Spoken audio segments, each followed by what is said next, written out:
Eliminate the workplace excuse. That's what leaders do. This is the Career Blind Spot Podcast. Today's CBQ, Courtney, have you ever been told you had a bad attitude at work? Absolutely. Was it true? Yeah, it totally was. I was a toxic, miserable employee. Okay. Now, before we get to that, I want to do a teaser. Courtney is taking over the production on the technical side, and we had a fun interaction of testing our mics, which I think is going to be a regular thing until we've mastered it, but I'll find something else to argue. But at the end of this episode, after the credits, stick around if you want a small laugh. But in the meantime, toxic employee, eh? Those are strong words. Yes. Do you remember what they said to you? She said that I was really smart, but that I was terrible at my job. And she wasn't wrong. I was tired of being screamed at all day, so I was really not giving my all to the job anymore. You weren't good at the job, and this manager, you probably didn't like at the time, Correct. actually did you a favor. Yes. Do you think you would have stayed? Or do you still think you would have left had they not said this? I would have, but I think it would have taken me a lot longer. I think I would have burned out harder. I think I would have been more and more toxic, and then I would have left when I finally reached a breaking point. How long do you think, from her point of view, you had been toxic? The year was 2008, and it was a little bit stressful, and the calls of people screaming was nonstop. It was a lot. Corporate credit cards. Yes. So I'm bringing this up, or I'm asking that, because, how did I say it earlier off mic? Unflattering but constructive feedback. Yes. You know, I don't think you would have said that person was your friend in the moment. No. I think even now there's a little bit of resentment in Yes. telling, but there's a big silver lining of, oh, she actually accelerated. And it makes you wonder, hey, when I was bad at other jobs, I wish someone had told me. Right?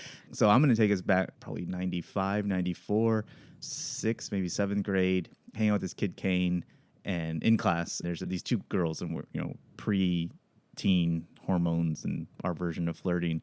Teacher comes by and it's like, hey, you need to pack up and blah, blah, blah. And right as we're doing that, we had been laughing and all this stuff. He's like, Juan, you got a booger in your nose. I'm like, "Urgh."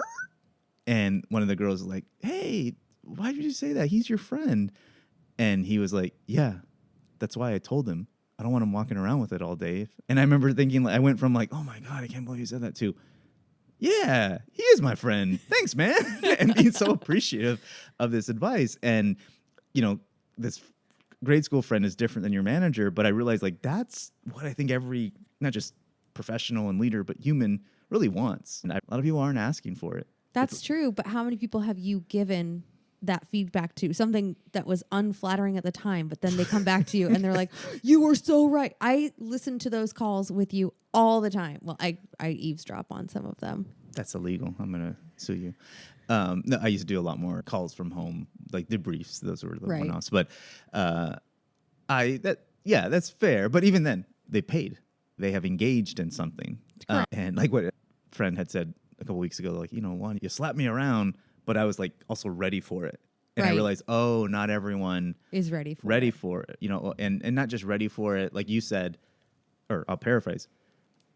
I was in a negative situation. I was negative. His negative boss told me I was negative, so I did something about it. And I've told this, I think, maybe on some reels on Instagram, the curtailed story of the dog that's whining on the porch. The guy's like, what's wrong? He's sitting on a nail. He's like, well, why doesn't he get up? It doesn't hurt bad enough. And, with What story is that? that is the average worker.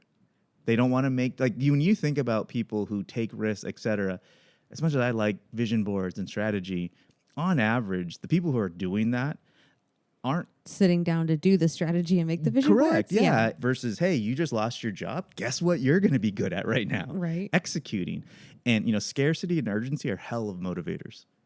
But it's not the only way to do stuff. And I think that's really what Career Blind Spot, I'm like, no, how do you do this from nostalgia, comforts, never thrills? I love Spider-Man, but it's all kind of the same. Regurgitated stuff. Mm-hmm. But when they make, I've told Courtney this story from Spider-Man from like 10 years ago. Oh, it's still in my head daily. Spider-Man actually dies. He switches bodies with Dr. Octopus, and it was this huge controversial thing, and Fox News hated it and all these other things. But I loved it because that was dramatic and different. Now, sometimes they do stuff, and it's not good. But my point is, if people want fulfillment, it's a lot more risky and uncomfortable than they think. Yeah. And so That story was uncomfortable and it's so good that I'm still thinking about it 10 years later and I didn't even read the freaking comments. yeah, I feel like it like took like an hour to tell you. It was good. Did I do flips and stuff? No. Yes. But being told you have a bad attitude or a booger in your nose, these are unflattering things, but are ultimately very, very valuable. And I think a lot of us fear those things. That's why a lot of us don't want to go to therapy. Right. Or even take therapy more serious. You've shared before, maybe not on the podcast, but you were kind of going through the motions when you first went to therapy. I was terrified. I didn't want to tell my therapist too much because I thought that he would say I was crazy. Yeah. Shout out to your therapist. Didn't he want to listen to this podcast? We appreciate it later, but it's like we don't want it up front. Right. And that weird, I don't know, paradox is right, but it's like inverse. And yet, when Kane, I can't remember if I said this already, but one of the girls had said, but he's your friend. He's like, yeah, that's why I'm telling him. Right. His intention wasn't, oh, you have a booger, because definitely had friends who do that stuff. I've been that friend, mocking to a point of picking on, bullying.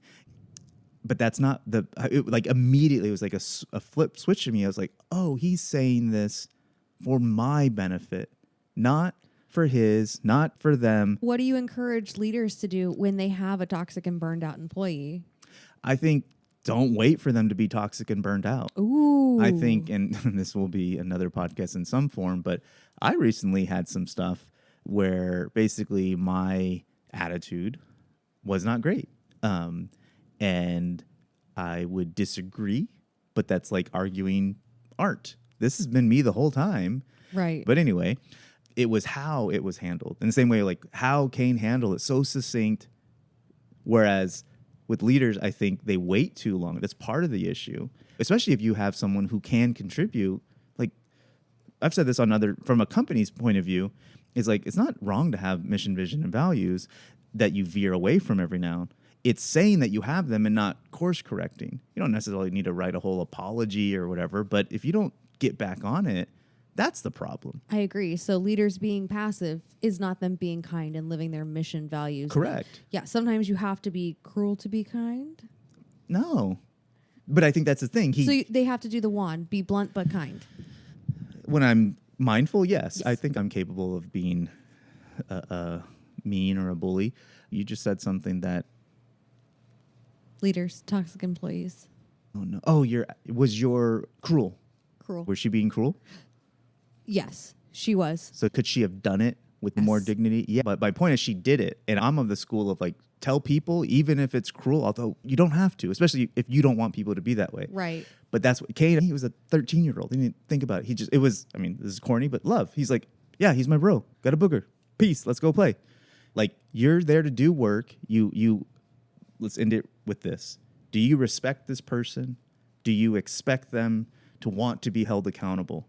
Because otherwise, if you don't, you are going to enable whatever is already happening, and it's only going to get worse. Yes. So, yeah, attitudes fluctuate, but that unflattering, you got a booger in your nose, you got a bad attitude, like, we actually appreciate it in the long run. Maybe not in the moment. Ripping off the band. Yes. Yeah, ripping off the Band-Aid. I think that's the thing. Otherwise, on the bottom of my shoe, there's an ugly old Band-Aid. Dirty Band-Aid on the bottom of your slippers? People see it, and no one else wants to touch it. I want to touch it. You better rip it off when you can before it festers and oozes. All right. Peace. I make this show for leaders, those who don't point fingers, but point towards ways they can do better at work. My ask for listening is you share the show on social and/or with other leaders, established or aspiring. Until then, no talent, no culture, no excuses.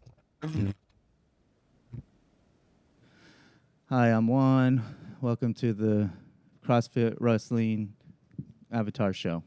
CrossFit Wrestling Avatar. No, you watch sports clips, sports highlights, workout videos, and movie trailers. See how yours is much smaller than mine? Should I pull? Yeah. Okay. Damn it, this thing will not stay where I put it. Okay. Better? A little bit better there. Not quite to yellow, but pretty good. Don't look at the red that's moving. Do you see mine, like the earthquake? I'm almost like 60 to 80% of You're not an earthquake. You're the rock. You're a Okay, mudslide. you're still a little fart. So Okay. it's not bad, but do you see the difference? Yeah. I don't know how to make it any louder though. Is you get it to your face. You either Yeah, talk. yeah. You either talk like if I Okay, talk I loud. got it. No, Look, I got it. yeah. Yeah. But I'm saying you have options. You can talk louder, and it's Uh-huh. going to show up. Or if you're a softer person, you need to bring it closer to your face. Okay. I really like it whenever you come in closer on it. Like, no, like, seriously, it sounds, I don't want to say sultry, but like, The ASMR. no, it just makes me want to listen to what you're going to say.